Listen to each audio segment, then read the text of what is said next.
President Donald Trump has taken steps to revoke the Secret Service protection for former Vice President Kamala Harris. What happened is that former President Joe Biden actually quietly extended Vice President Harris's security detail beyond the typical 6 months that former presidents gave. We didn't get a reason for it, but the AP is told that Kamala Harris personally asked President Biden for this protection. So this protection, the Secret Service detail, was supposed to expire sometime next summer.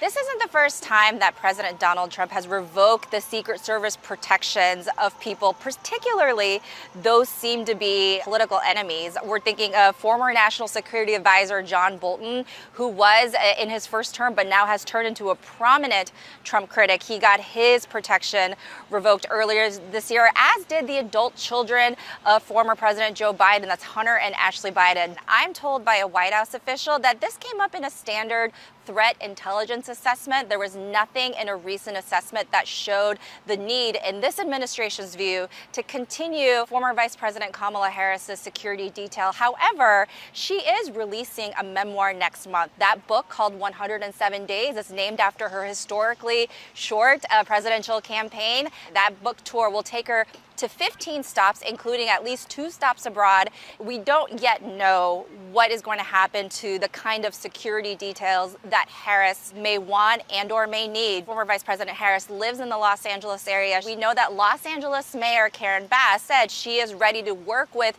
California Governor Gavin Newsom to make that security happen for the former vice president. This is important context here because the former vice president is not completely out of the political spotlight. She did say she is not going to run for California governor in 2026, but she is still definitely in the conversation to run for the Democratic presidential nomination in the 2028 campaign.